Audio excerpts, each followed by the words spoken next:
Welcome back to the Draft Route episode 3. Good maths, brother. Yeah, this week is actually a week after too. We did well this time to Well, you didn't get sick. get ourselves sorted. I didn't get sick. You didn't have work. I did have work. We like doing this, so it's nice to be able to make it happen the week after. So this week is going to follow a similar format to last week. Except this week we're going to talk about the AFC West. Good. Am I right? Good Yeah, job. good memory. Yep. And then not so much about trades and stuff, but there was, which we'll touch on now, a couple of big contracts. Some blokes got money, and a couple of records when it comes to money. So we thought we'd touch on that quickly, and then we'll get into the teams like we did last week. G'day, Sam. How are we? Good, mate. We've Very made it to round 3. We're still here. You're not sick of me yet? Nah, You didn't we're get me here. sick. That's good. Yeah. We're doing well. So firstly, we'll touch on Jeffrey Simmons. So he got big man paid. The big man got big pay. Big man did get paid. He got 3 years, just under 106 million, which makes him the highest paid defensive tackle in the history of the NFL. Your thoughts on that? He's a stud, isn't he? He's worth it. Absolute stud. Pay him every day, every year. He's proven without running a full list, he's a top 3 to 5 defensive tackle in football right now and has been for a while. If you don't know him, it's because he plays for Tennessee. It's the only reason. I think there was teams rumored to want to trade for him all off season, but Tennessee said, nah, he's a building block. Okay. So yeah, it's one of those good draft hits. When Tennessee took him, they took him at 9, I believe, and he probably would have gone earlier, but he was injured. Okay. So they took a bit of a risk and hit, and rest is history. He's an unbelievable football player, and he'll run that defensive line. Nice. The other record was we have the first $500 million deal. So it was a bit of a rework for Patrick Mahomes' deal. They reworked it. They extended it to 2033, and it's valued at just under $505 million. So, probably the best quarterback of our generation. The last, after the Brady, Breeze, these sort of guys. And yeah, he got paid again, but like I said, it was sort of a bit of a rework in the contract. I don't really have much to say, mate. Nah. You pay this bloke and you pay him until he decides to Until hang he him can't up, play right? football anymore. You just keep paying him. They've done it well. They designed the first contract really well. It just allowed them to do this, which means they can just keep pushing and adding years on the contract. So the way they've structured his contracts just allow them to do everything else on the back end. Nice.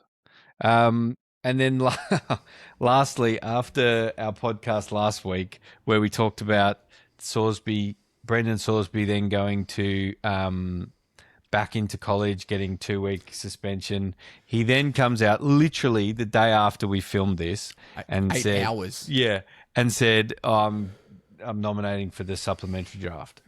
So I guess we'll just wait and see what happens. We're not going to talk too much about him tonight because I don't want to talk about him again. We've tried and we get it wrong every time. I think what we'll do might do a bit of a breakdown on him later on once we see where he goes. And yeah, I reckon we'll do a little like a mini pod or something, and I'll do a full breakdown on Sorsby film. It's probably worth noting he has to declare for the supplementary draft. The NFL also have to allow it. They can say no. It's up to the commissioner to call it, and a few details will come in and out, but we'll know that soon, and then he'll get about a week. I think he gets to do workouts for teams for about a week, and then once that process finishes, then I think a week after that the draft starts, and then the blind bidding on humans starts. Yeah, it's so crazy. It's nuts. Almost like putting in offers on a house, but it's a human. And it's like, and it's more expensive. And so it's just the highest bidder, isn't it? It's not like you get Yeah, so we said we wouldn't talk too much, but I'll give a quick breakdown. So the way it works is everyone's bunched into groups. So the teams are all re-bunched into groups. Okay. So it's everyone below 7 wins, I believe, is bunched into one group. Then everyone from that 7 wins up to didn't make the playoffs are bunched into a group. and then the leftovers that are all playoff teams. Gotcha. Then it's, I could get this wrong, but it's like a mini lottery like the NBA have. Wow. And then that'll get the order, and then they can go from there. And then the teams that have multiple firsts or multiple seconds can use the other team's pick that they've got. So say the Jets wanted to use Dallas's / Green Bay's. They can use that, but they have to tell everyone they're using that one. So it would sit them in a different bracket, if that makes sense. Yeah. So, but I think everyone's finding their feet a bit. We haven't had one since 2019. Wow. Well, that'd be interesting if we do, but we'll leave it at that. We won't spend time on it again because next minute we'll wake up tomorrow morning and go, "Hey, look, Salisbury's now playing college again." Right. So, we'll move on to our AFC West breakdown. We'll go through the teams like we did last week. Spend 10 minutes or so on each team. The first one being the Raiders. The number one pick that we get to talk about. Fernando Mendoza from Indiana. Tell me your thoughts on him. He was the consensus number one pick. He was always going to go number one. He seems like your sort of, franchise quarterback type guy, the way he speaks and things like that. Nerd. Yeah, I can't get around him too much because he's real nerdy. But do you know what I like? Sickeningly nerdy. Yeah, but he owns it, right? Yeah. Like, at least he's not pretending to be like, I reckon people in the locker room will be like, all right, he's not trying to pretend to be anybody else. Like, he is who he is. He's a big nerd, but he admits to it. Yeah, you're right. So I think, like, from a leadership point of view, that'll stick. Yeah, I don't get that excited about him just purely because he's a nerd. But there's nothing wrong with that either. Like, he just seems like an actually good dude. Well, yeah. But he's good at football, so tell us about that part. All right. So do we want to do some pros and cons? I reckon. Full draft program? Yeah. So the processing and play recognition is top tier. He's able to process and see and get through his reads as quick as any quarterback I've scouted recently. I'd say the most recent that was even close was Joe Burrow. Wow. And Joe Burrow was next level. Like, Joe Burrow was pulling the trigger on passes before blokes had even got off the line of scrimmage. He sees the field that well. But we're looking at a similar prospect. The throwing mechanics are smooth and repeatable. They're really well put together. It's tight. It's a really nice stroke. And it's all repeatable. So you can see him he makes sure he resets his position. He makes sure he gets in those throwing positions to actually fire the ball around. The accuracy is his elite trait, right? I talk to you a lot about quarterbacks, and I talk about what is their elite physical trait. Like, what is it? You've got to have one. You've got to have one to win at the NFL. His is this processing, but combined with the placement. The ability to kind of at all levels. There's accuracy at short, at medium, and kind of those deep throws. His ability to put the ball in a place to either protect his receiver when they're coming over the middle or get yards after catch is elite. So I love that about his game. The arm talent is really good. I think a lot of people early on, it was like, is he just 6'5" and is he just a kind of a bit of a game manager? He's much more than that. And he has a really good arm. It's not Josh Allen arm and it's not Cam Ward arm, but it's really good. And it's good enough to get the ball all around the field. I didn't realize he was 6'5" too. He's massive. And one of the things you taught me early on that has stayed with me is that size is a skill with quarterbacks. Look at Tua versus Justin Herbert, for instance. Look at these small quarterbacks.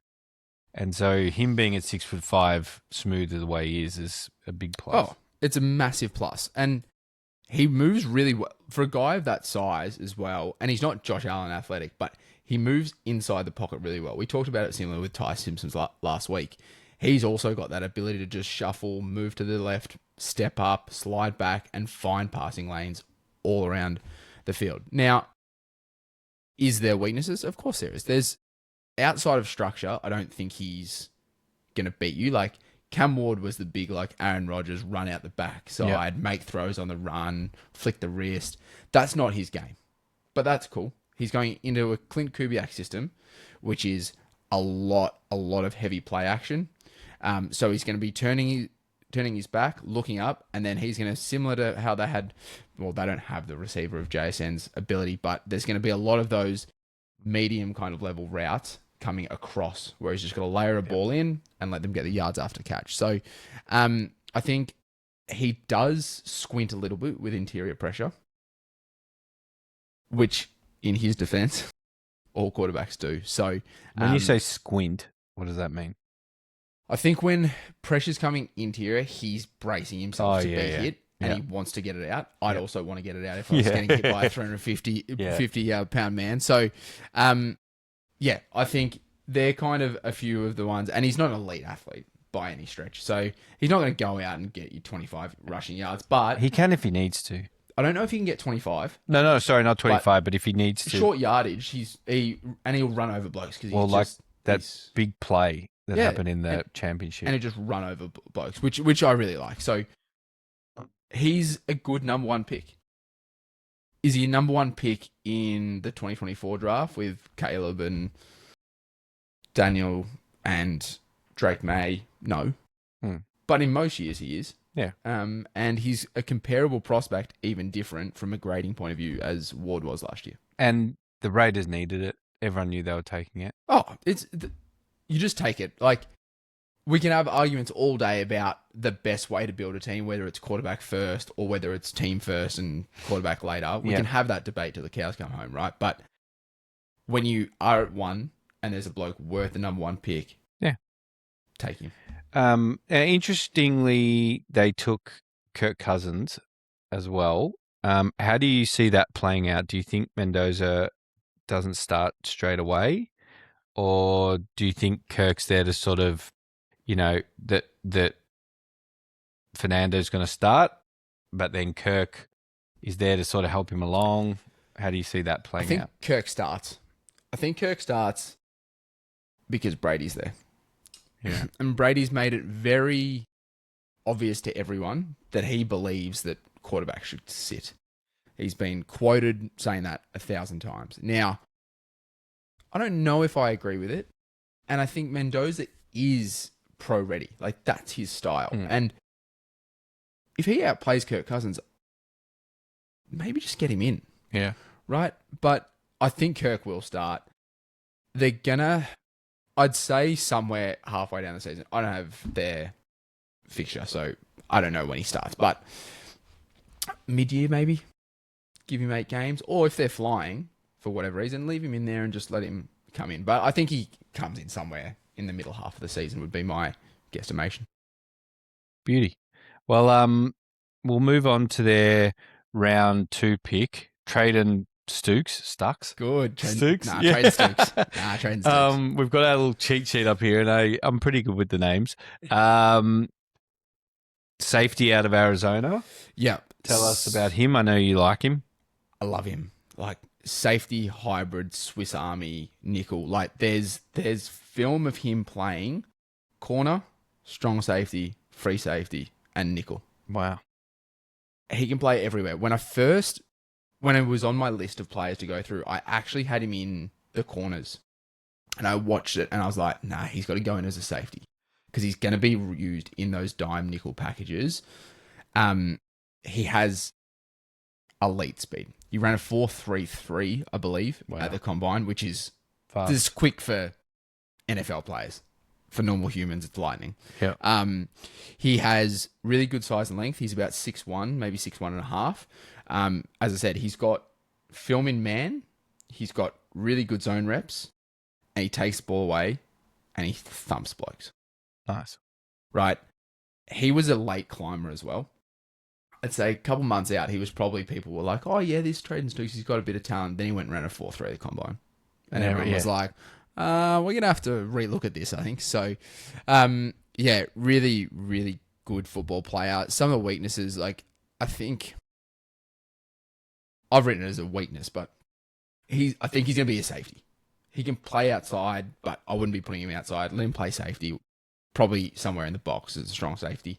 But he has range to play over the top. The speed and the range is there, and you watch it, and it's like You watch it on film, and this guy just flies sideline to sideline. So really like him as a player. And look, what my last con is there's not many major flaws on tape. Really? So So it's an all round a good pick then. they smacked that one as well. Then they went into the third round. They had 2 picks in the third round. So they had Kieran Crawford. I can. Kieran Crawford. Kieran. He's so defensive when I take his lines. Yeah, I know. Jeez. Sorry, I'm the mate. host. Go for it. I say about 4 words in this. Yeah. I'm not going to start breaking down players. Kieran. Try. Hey, what? You can try. No, thanks. Kieran Crawford out of Auburn, defensive end. Yep. Tell me Defensive about end, him. Outside linebacker. He has only played football for 5 years. Really? Yep. Jeez. He's raw. But How old is he? I think he's a standard prospect. 22, Just- 23. oh, yeah. He's a standard prospect. He the athletic traits though are like through the roof. You watch him just run around the edge and just somebody's definitely just said to him like, "Go get the quarterback." He's like, "Okay." He just like explodes off the line and then he just makes it up. Yeah. Like the funniest thing, you watch it and his hands are just, you're like, is he deliberately doing this? He's just throwing hands. But the tackles kind of can't get their hands on him because his arms are moving everywhere, so they can't control him. He does a really good job converting speed to power. So what that means is, as you jump off the line and accelerate, you then turn that into a power, and you can get inside the kind of lineman's chest. So that ability to convert, because he's an athletic freak, speed to power is really impressive, and probably why he got drafted this high for a bloke that's only got 5 years of playing football. Yeah, that's crazy. At all. He's actually got reps dropping in coverage, which is kind of wild. He plays like, as I said, he's an outside linebacker. He's athletic. The size, I think he's about 6'3", 6'4", 240, 250. Yep. But like they've got him like outside linebacker dropping into coverage and getting interceptions. So he just sort of makes it up as he goes. That's what I mean. That's the cons, right? Like he's literally just making it up. I think the athletic ability allows him in the run game, because he is a little bit smaller from a weight profile, but he's an athletic freak. The outside zones, he really does a really good job kind of controlling and then bouncing and making that tackle. But it's the inside downhill running where it gets him a bit in trouble, because big offensive linemen are like, you have to come at me. And they just kind of stalwart him. So, but like, you don't know what you're getting here, but the athletic upside is definitely there. And yeah, and if he's done this within 5 years, you put him in an NFL program. Next to he Max can obviously, he can learn quickly. So if he's still there. Yeah, well, we're not going to talk about potentials. See what the rumors are saying. It'll be wrong. Trey, oh, sorry, you're done with... No, we're done. We can move on to their next third. Trey Zune. Yes. These are tough, these ones.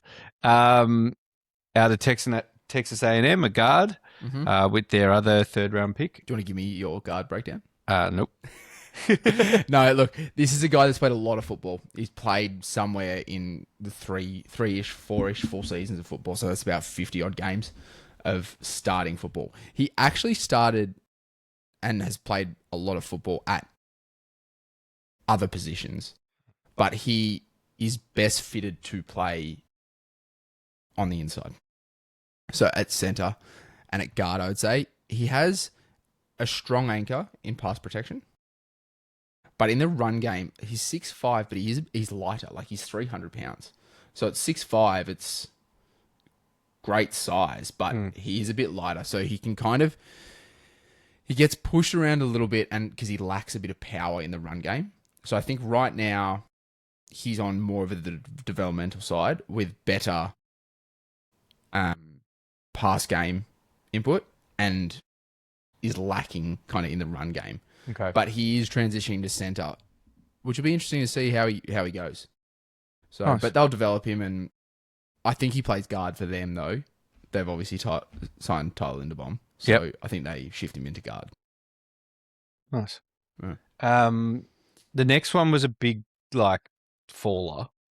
And I know that we had him rated 2, and out of our cornerbacks, Jamad McCoy.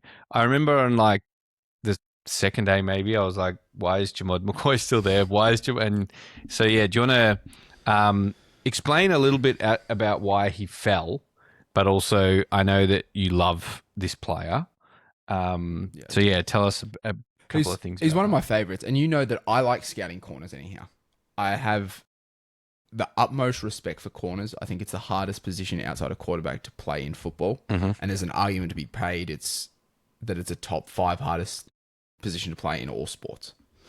But we will start with the negatives with this guy because there's not many, but there's obviously a major one there. So it's the injuries. The injuries is the biggest thing. He's got knee problems. He's recovering from an ACL. He was meant to kind of eventually play some football, never played football, then couldn't go at the combine. He was able to do individual workouts, but even then, he ran well, but I believe they were all like, he still looked a bit gimpy. And then reports came out that it was a degenerative knee. Oh. And it was like, well, what are we going to do here? Because we don't want to spend a first round on a player that we don't know how long his life cycle is. And then no one took him in the second round. And I was like, all right, I get it, but like there's bad football players that are taken in the third round and fourth round. No one in the third round. And I went to bed on the Saturday night and I was like, is he going to get picked at all? Like, if it's this, like, is it this bad that he's never going to play football again? Yeah. And then the Raiders popped up, first pick of day 3, and just went, we'll take the risk, and the risk will be well and truly worth it. I think the negatives are he's tackling in space can get a bit better.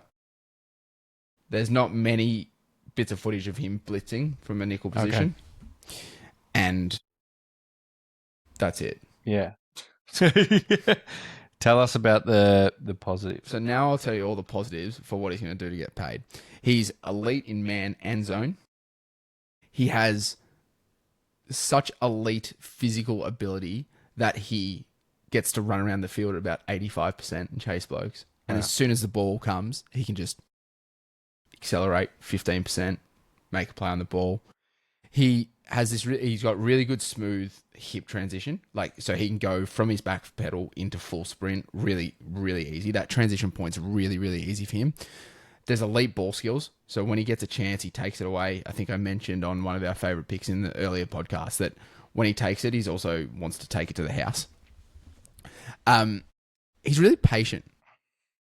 He does 2 things that I love about corners that have elite physical traits. He's really patient, as I was saying, so he gets to just wait because he's not, I've got to go. Yeah, it's because he doesn't have to run at 100%, right? So he can show that patience. And then he, as an outside corner, uses the sideline as an extra defender so well. He closes the space, and when he's in press and man, he really tries to force them outside just to make that window that a quarterback can throw into so small, and that he now knows where they can go. So I love this prospect. He was our 9th player, I believe, on our board out of all the couple of hundred that we scouted. So if he's fit and he gets fit, and I really hope he does, he's going to end up being a shutdown number 1 corner for the Raiders that they got in the 4th round. Yeah, and I think taking him in the 4th round, if his knee is buggered, what's he get rated on 4th round anyhow? Yeah, exactly. Right, like this is just a really good football player and a high-end football player that, if fit, as I said, goes in the top 10, and he probably is the first corner off the board if he was fit. Yeah, wow. Next player, Mike Washington, a running back from Arkansas. I think you like this guy too. I do like this player. Maybe I don't like him as much as some people did. I didn't love the running back class in general. But this is another guy similar to Traden Stukes. Went to the combine, ran a 4.3, and everyone was like, "Whoa!" Yeah. There's so many people would have had him at running back. I'd say 7 or 8. And then he ran this thing, and all of a sudden he's running back 3. He's going to go in the 3rd round. Now we were starting to let's hit the brakes a little bit. But he's a really good football player. So there's elite size and speed. Like you look at him, you're like, yeah, he can go, and he goes. He's an explosive one cut runner, so I think he's going to fit in Kyle. Kyle, good on me. In Kubiak. Yep, thank you. Clint. Good job. Your Saints fan came out there, but yeah, he's going to hit those holes. He's a one cut runner. He's going to get and just go and hit those holes that Kubiak make sure they have. The contact balance is good. It's not Jeremiah Love good, but it's good. He hits and he can take a hit and bounce off and kind of keep going. He's powerful downhill. Like the body allows him to get downhill and run blokes over. And he's effective in the screen game. Like he's going to get the ball in the screen game and make guys miss and then just accelerate and go. I think he's going to be a really good second running back to back up Gentry. Yeah, and right? I think that's all he needs to be, isn't it? Like he's the second. Yeah. He's not. They've got their main man. Kubiak has already shown he likes using two anyhow, right? He used Kenny Walker and Zach Charbonnet. Mm-hmm. So if he has his preference, he's going to use these two. Like, and he will get used, and maybe it's 30% of the carries, maybe. Yeah. Some of the negatives is there isn't much like lateral agility. Like he's a one cut and go, but I think in space he's not going to just sit there and shift and move people in the box. He does, as I said, he doesn't make many people miss in space. It's all about, can I run away from you? Yeah. That's kind of the biggest things. Cool. As I said, straight line athlete, good pick in the 4th round. Any others to highlight over the last few rounds? No, I think they did. We've just talked about them for a solid amount of time. They did a really good job at the front end. In rounds kind of 5, 6, and 7, they were all a bit more on the developmental special team side. So they took a couple of safeties, corners. So they took Dalton Johnson, they took Malik Benson and Brendan Cleveland. So they're all in positions that I'd say they want. So wide receivers, corners, defensive line. Yeah. But there's not a player through there where I was like, that's just unbelievable value. Yeah, gotcha.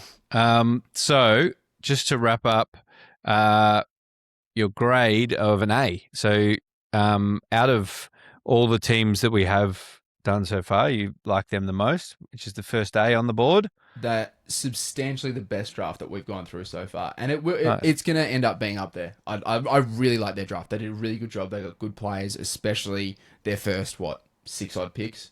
Yeah. A first, a second, 2/3, and 2/4, and they hit all of them really well. Nice. All right. Well, we'll move on to Kansas City next, who traded up in the first round to get Mansour Delane, who I'm pretty sure was our number one in front of McCoy, a cornerback out of LSU. So they've clearly seen the need for that position and then gone and got their man. Thoughts on him? Well, they created a hole by trading Trent McDuffie. Yeah. And then they were like, well, let's go fill it. We're in a position we never get to pick in the top 10. Let's get our guy. And they've got their guy. He's got good size and a goodish frame for a corner. The hips are the most unbelievable thing I've ever seen from a corner.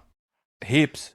The transition, you should watch how easily it's so fluid. He can go from a back pedal into running and like his hips just oil and just move. Oh, I thought you meant he had booty. Maybe he does have booty, but no, he's like, it's rare how smooth and fluid the movement is. The opposite of my old man hips. Yeah, you're not a chance, but in this couch. It's unbelievable. Wow. Like, if I put it on and put it up against good like really, really good corners in the NFL, you'd be like, that's like it. There's never any motion lost, and it means that one of his negatives is he's not an elite athlete. Like, sorry, he doesn't have elite top end speed, which is what I tell you all the time that I want my corners to have. Yeah. But he is so smooth, and the transition is so good that there's never a lost step anyhow. So I think it makes up for this, like the lack of long speed. He's quick enough though. Yeah. Like in man, he's excellent. In zone, he's elite.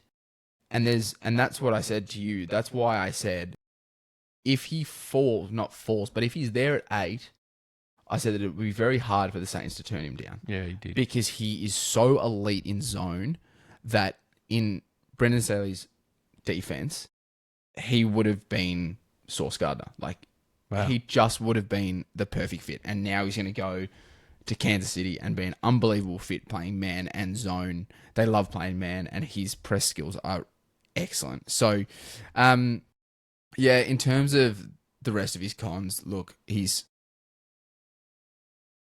probably gone through them. The biggest one, though, is he's got short arms. Oh, I know. another one. So everyone heard all about Ruben Bain's short arms, right? Yeah. Did you ever hear about Mansour Delaney's short arms? Nope.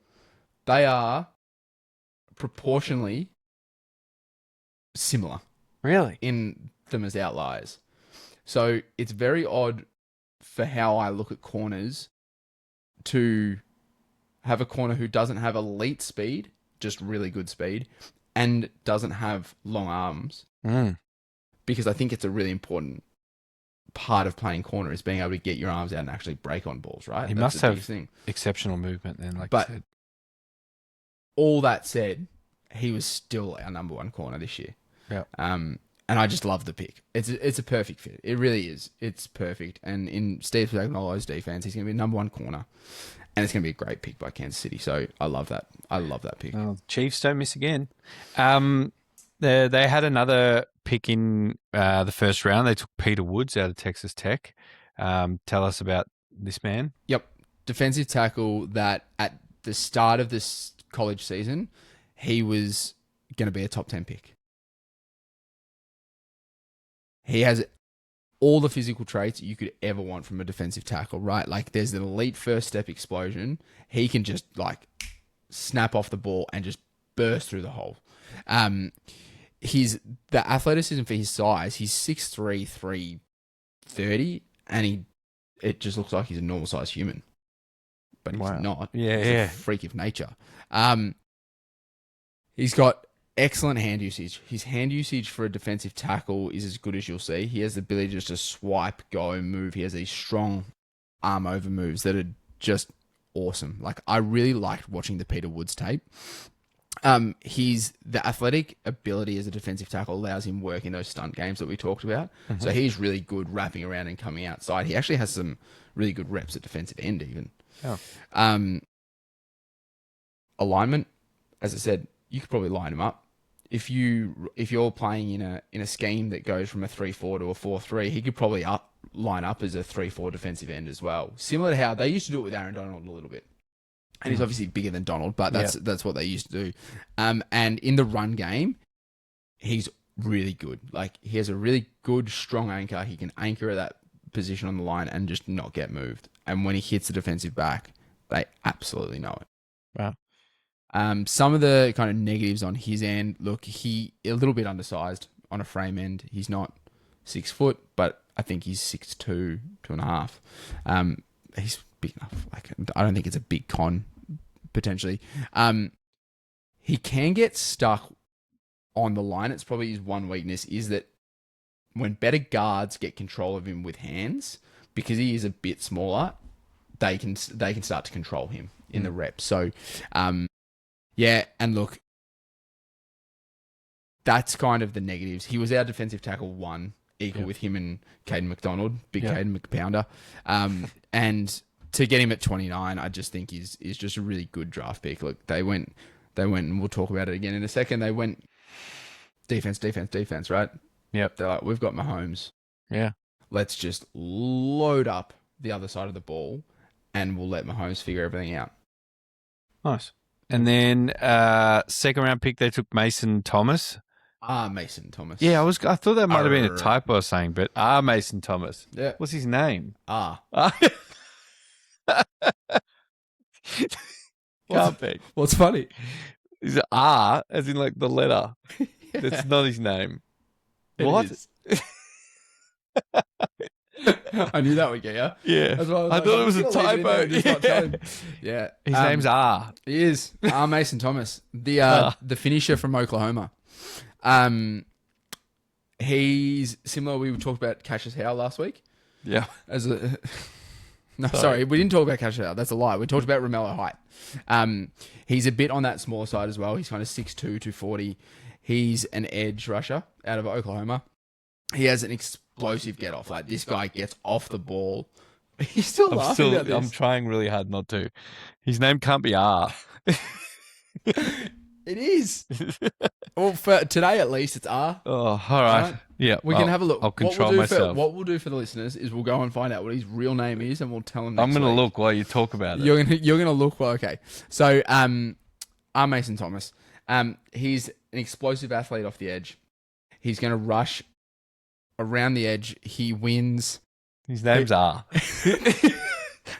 Thank you. I'm looking at everything, and it's literally R. Mason Thomas. There's not even like an extended version or anything. It's R. So sorry, Sam. I didn't doubt you. You didn't lie to me. Oh man, that's funny. All right, sorry, I'll compose myself. No. It's the first time I've lost at doing this. We've done well so far. That's good. The listeners will love it. They'll know you're real.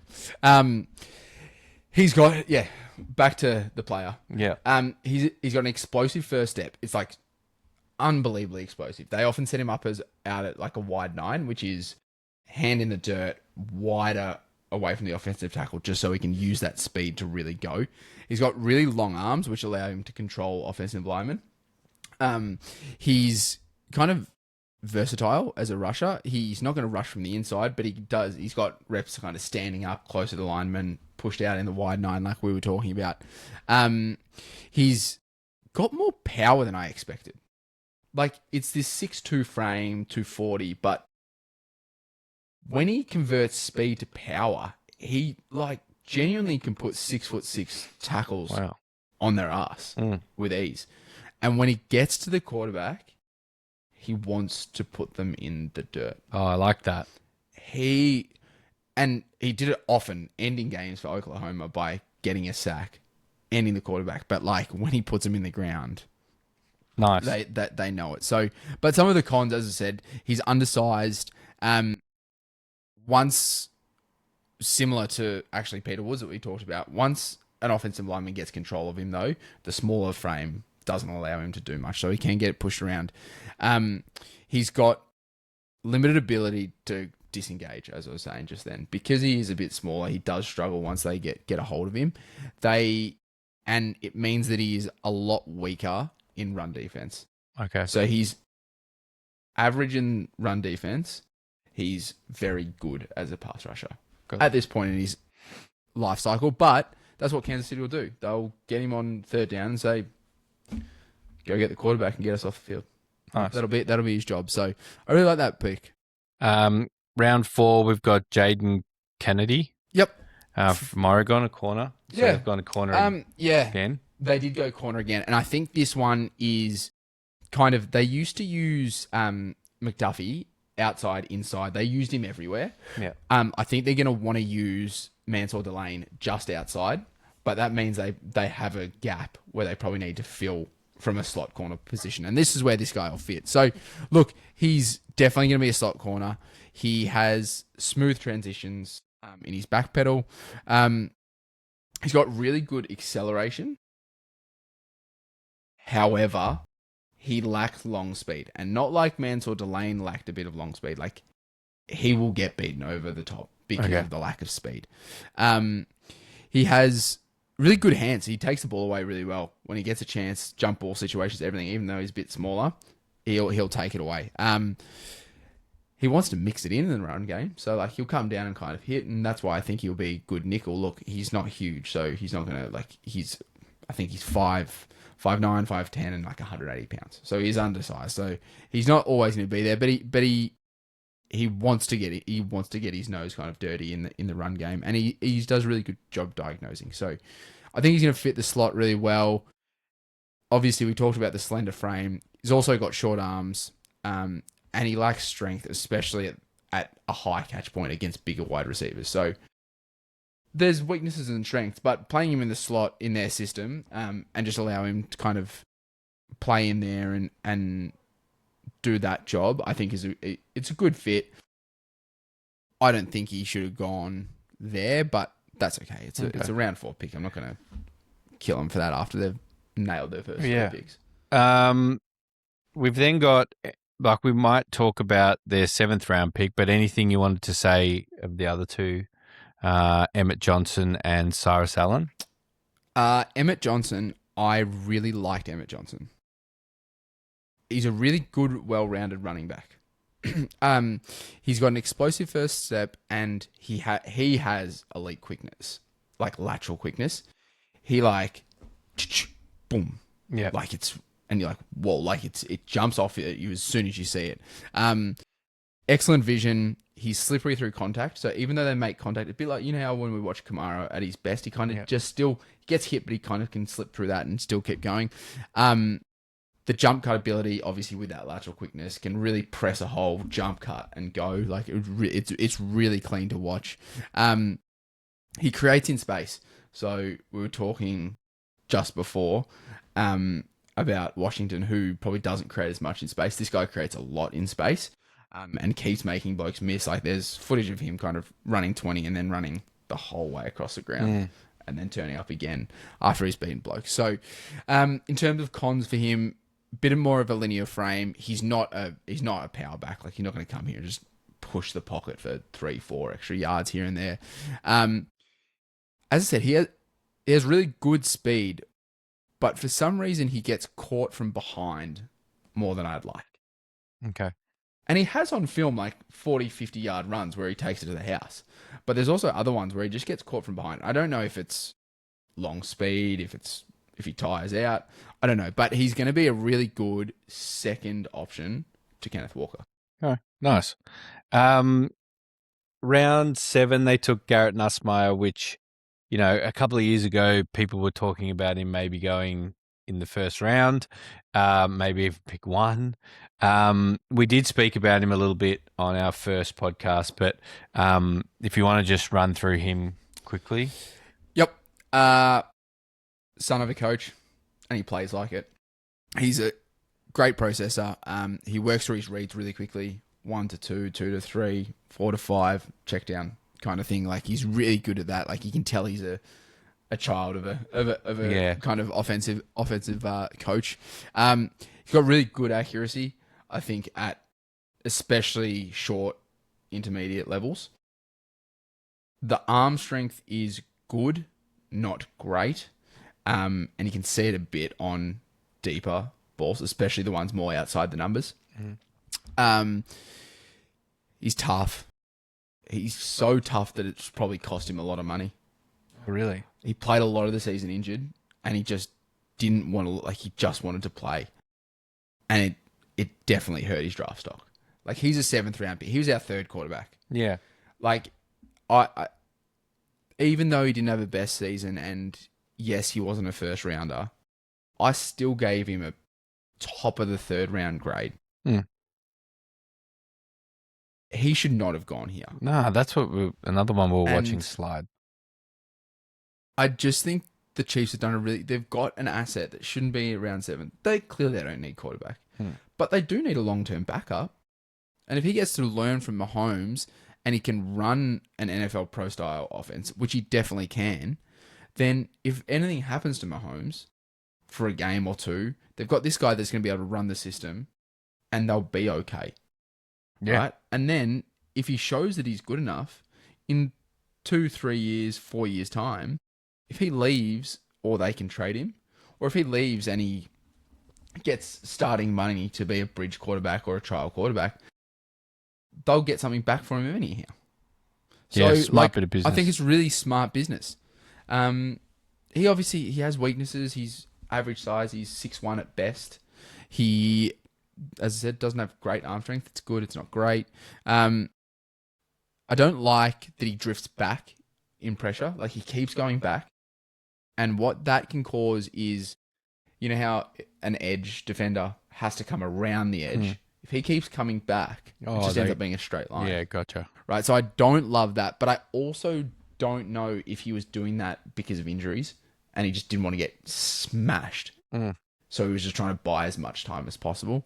And he also thinks he can make every He's got Baker Mayfield's mentality Yeah. without Baker's arm. Yeah. So look, I really like the player, and in round 7, it's a steal, and you just figure the rest out. And Cool. yeah. Well, you've got an A- on the Chiefs, so the rich get richer a little bit. They've plugged where they needed to and picked players that you like. So yeah, all in Yeah. all, a good draft for the A Chiefs. good draft. I still would have liked them to walk out with a weapon. I think it might have broken the internet if they took Jordan Tyson at 6. Yeah. Well, Boy, thankfully he went to us. yeah, we can get to enjoy that. Yeah, exactly. So we've got the Chargers next. They, with their first pick, they took Akeem Mesidor, an edge out of Miami. So The other edge, opposite Ruben Bain. Oh, that's right. Yeah. So, I think if you were kind of keying into the draft enough, you probably got to watch this guy. He got his name out eventually. He's awesome. He's awesome. I'm just going to get rid of the con now because we already touched base on his con used to another player. He's 25. He's old. We can't take him. He's gonna fade away. He's gonna retire in a year's time. Man, this kid's a really, really, really, really good football player. And yes, he's 25. If he was 23, he's a top 10 pick. I'm telling you right now. Wow. Well, Ruben Bain didn't go in the top 10. He's a top 10 talent. Yeah. That's probably a better way to put it. Look, the ceiling may be lower because there's not as much growth because of this age profile. But I'm telling you, the floor right now is high-level NFL player. He's ready to go. Yeah. Oh, he's ready to go. And they need a player that's ready to go on the edge, right? Yeah. That's exactly what they needed. And he has the kind of only real other con to his game is he's so aggressive, he wins so easily that he just bursts through holes. And sometimes he misses tackles just because he's there too early. Like he's like, oh, I got it. And then the running back's got, or something like that. But it's not big cons. There's like, in terms of positives, like we have positives on this guy for days. It's an exceptional first step. It's unbelievable bend and flexibility. It's not Ruben Bain level, but it's high end. The speed to power that we talked about before. Difference is this guy's a bigger human. So when he turns speed to power, he pushes everyone on their ass. Right? He's got really good hand usage, and so does Ruben Bain. The Miami guys were developed by now I've just had a mental blank. Their defensive coach is in the Hall of Fame. I can't help you out with this. No, you can't help me with this. It'll come to me. But so Miami's defensive line coach is in the Hall of Fame as a defensive end. Okay. So he's been able to coach both him and Ruben Bain up to an exceptional level that all of their skills are so well developed. So the hand usage is awesome. He has interior rush versatility. He was a defensive tackle before he got to Miami. So that's a massive advantage, right? And in the pass game, he seems to always get his hands up and get his hands on balls. He bats balls down all the time. But yeah, I really, really like this player. And to the point where I think I had him going to Tampa in the mock draft. Oh, yeah, you did. That's right. So the irony was obviously that Ruben fell, so they got him. But yeah, he was always a first round pick as soon as I turned on the film. Nice. Moving on to their next pick, Jake Slaughter. Another nice name. Out of Florida, offensive lineman. Yep. So this one's another tall, bit more linear frame. Center will be a center for them, I would think. Or as a guard. Sorry, he's probably more going to be guard center backup to start. He'll slide into center eventually, I'm pretty sure. He isn't a mauler in the run game at all. He wasn't our favorite center to take this. I had both Sam Hecht and Connor Liu ranked above him, and they both went in the 4th round. Okay. And this went at the back of the second round, right? So it was a little bit early for us. He's got really good short area quickness, and the agility in the pass game. So once again, kind of agile, a bit more of an agile center. He's got really good game experience. He's played a lot of football, and he's got the ability to really identify and quickly kind of communicate. You can tell that he's the guy that was calling the shots for the offensive line. You can see him mic the linebacker and do those bits and pieces. He doesn't have the mass that we would love in a center. So when these bigger defensive tackles, they can take control of him. So I understood the pick, understand that they need center. But at the same time, I think there was probably better centers on the board than what they did there. Okay. And then they had a few picks in the fourth round. I like one here that you've highlighted, Brennan Thompson as a Mike McDaniel's handpicked 5'6" little man that ran a 4.26. Sure Fast did. little man. He's, as you said, Mike McDaniel's handpicked 4.26 speed. Like that's fast. That's Yeah. professional running fast. He's a deep threat receiver. He has decent get off, but for somebody that runs a 4.26, you'd expect it to be super explosive off the line. I don't think it's amazing off the line at all stages. But once you give him room to build up, then he's gone. He's gone, yeah. Then he's gone. And lucky enough, it's in Mike McDaniel's system. Justin Herbert's got arm for days, so we don't have to worry about the ball being able to get there. So, and for a small guy, like he's 5'6", he's fearless over the middle, man. Like he'll go over there and he doesn't care. He's like, yeah, somebody hit me. And you're like, you might break, man. Yeah, you won't die. Just chill out a little bit. So, yeah, look, I really like the player. He's going to be very specific. As I said before, he's a very lineal athlete. I don't love his route running. I don't think it's very well developed either, which might not be his fault, but he often rounds routes off rather than those quick, short cuts that we often talk about. But look, he's a decent pick in the fourth round. I don't know if there was many better wide receivers. Oh, no, that's a lie. Like there was wide receivers I preferred there, like Bryce Lance, for example, that ended up at the Saints. But I think he fits Mike McDaniel, right? Like he's like that. It just feels like they went, "Hey, you want to make a pick?" Yeah, he's yeah. like, "I do want to make a pick. I know exactly which one I want." So Nice. This is your job, so I won't take the next. Oh, we're ready to go to the next player? Yeah, I think so. Yeah, we're getting up to that hour mark. Travis Burke is next, or I might just, if you want to go through the next few. Yeah, I'll knock him out quickly. Yeah. The next fourth round, Travis Burke, I think he's just going to be a good development tackle that just sits behind Joe Alt and Rashawn Slater. Obviously, last year they had injuries galore on the offensive line, so I think this is a bit of an insurance policy for those players. The next one was one I really liked. I really liked Genesis Smith, safety out of Arizona. Good size, has really good play recognition. I think he sees the field really well. He flies downhill like he wants to knock your socks off when he can. Really good range, has sideline to sideline ability. I think he's functional in man coverage. I don't think you want him doing it all day, but he can do it. I think he's going to be a really solid kind of free safety. He's a bit developmental, but I think he has starter upside. So there is some inconsistency in tackling. He does come down hill, but he wants to just use his shoulder all the time rather than wrap up tackling. Okay. Yep.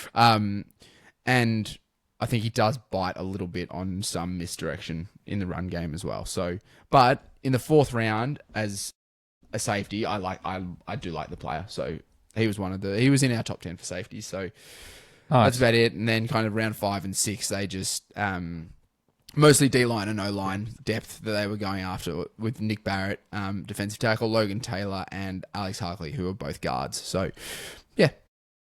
So you've given them a C, so sort of slightly below average, probably went a bit high on Jake in the second round, you'd think, which brings their score Yeah.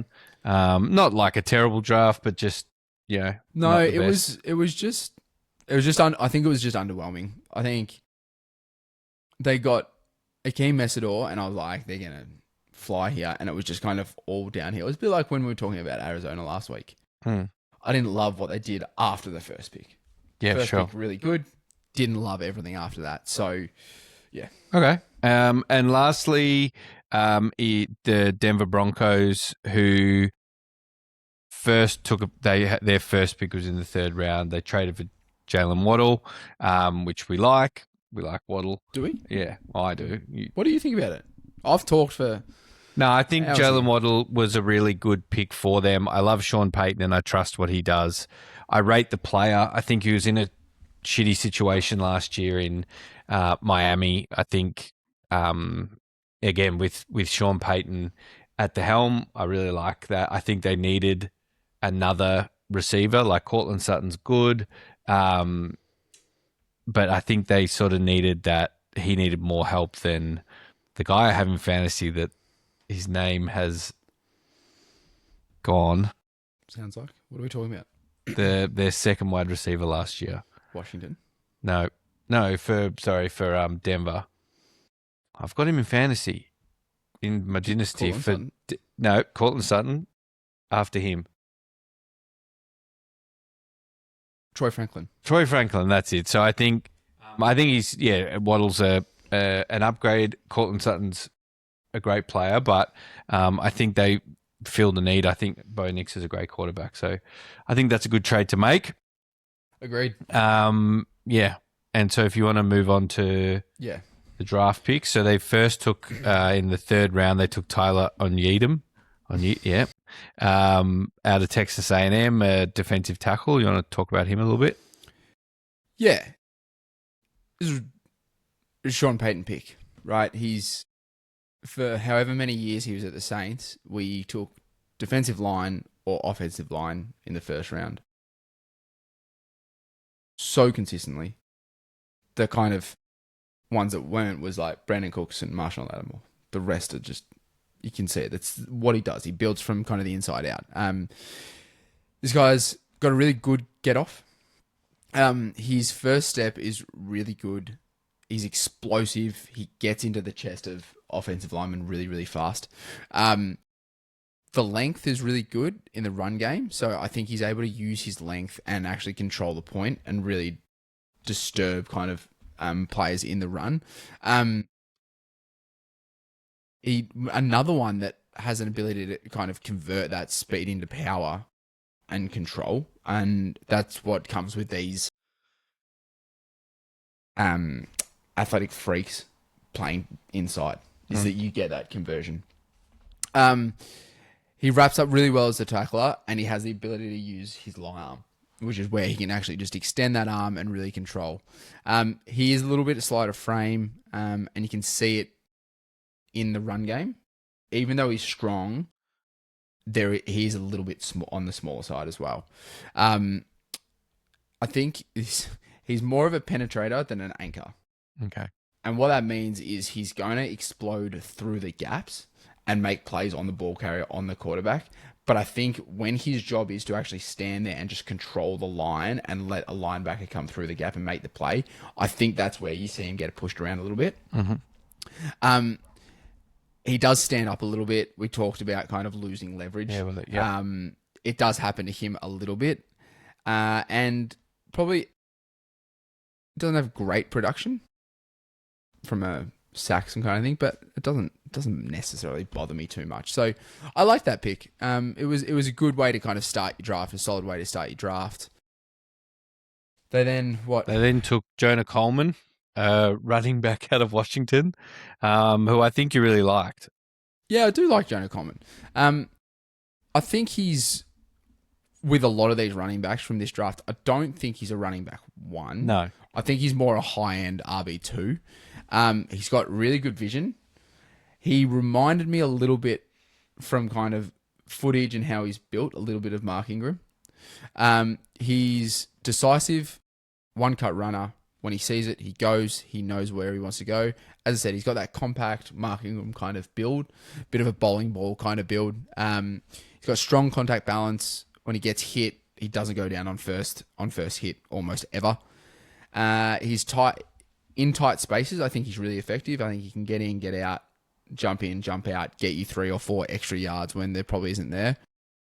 I really liked him in the screen game. I thought he was really effective catching the ball out of the backfield in the screen game, which in Sean Payton's system, you're going to do a lot of.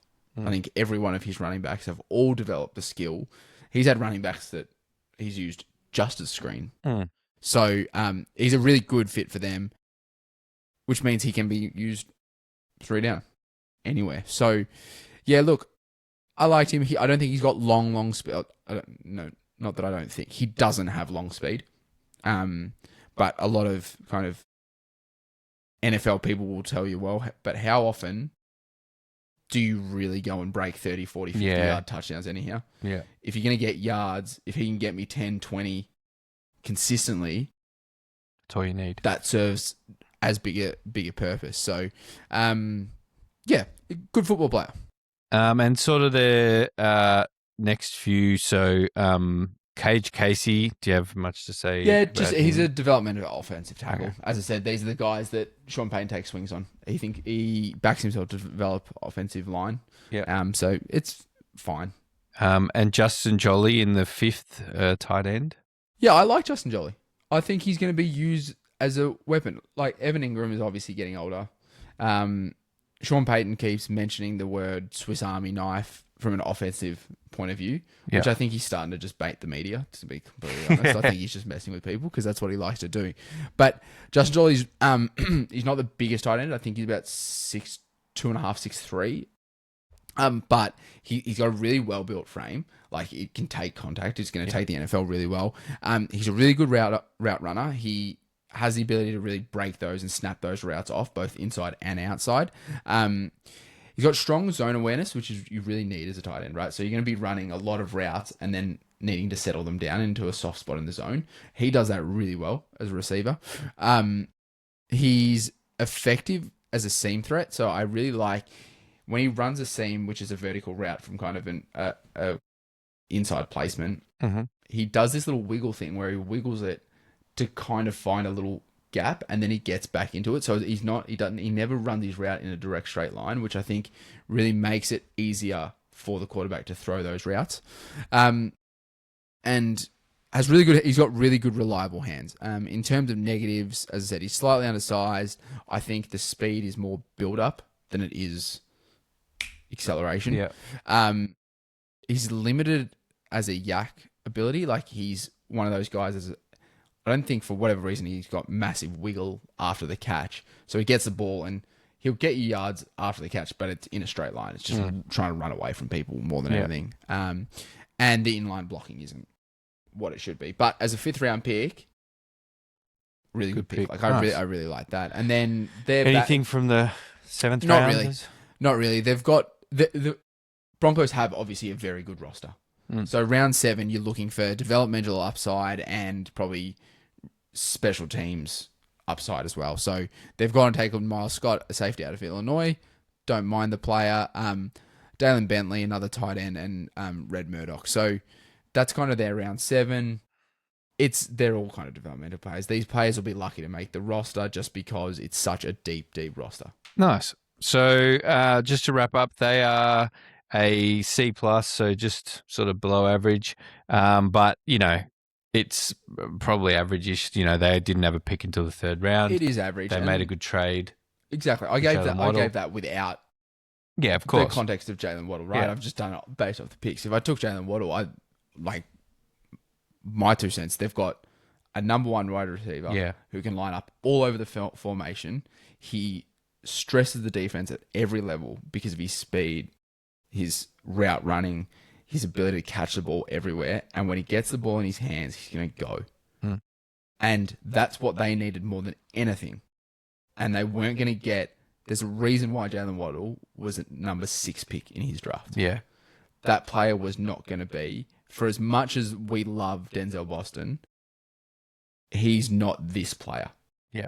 They have that player in Cortland Sutton. So if I added that to it, we'd bump that that up a bit. But when your first pick's in the third round, C plus probably isn't too bad. Yeah, cool. All right, well, that covers the AFC West. We've taken up about an hour again, which just flies by. Listening to this man's dulcet tones talking about players. Our producer, Jack's come in. He's currently lying on the floor just to say, guys, it's time to wrap up. It's bedtime, which I agree with. Where are we going to go next week? I think we'll go to the East. We'll go the NFC, AFC? NFC. NFC East? We'll go NFC. Yeah, gotcha. So okay, cool. NFC East, so we know there's a lot of supporters in there. There's always Dallas fans, Eagles fans. Yeah. They might not love me by the end of this, but that's all right. Washington fans. Well, we don't have to. All listens are good listens. Doesn't matter if they don't like us. Yeah, cool. So we'll wrap that up. We've got through another week. I hope you've all enjoyed it. It's been great to hang out with Sam again and just talk football. Enjoy the rest of your weeks, everyone, and enjoy your week, mate. And I'll see you back on the couch next week. Thanks, buddy. Same time, same place? I think so. Deal. See you guys.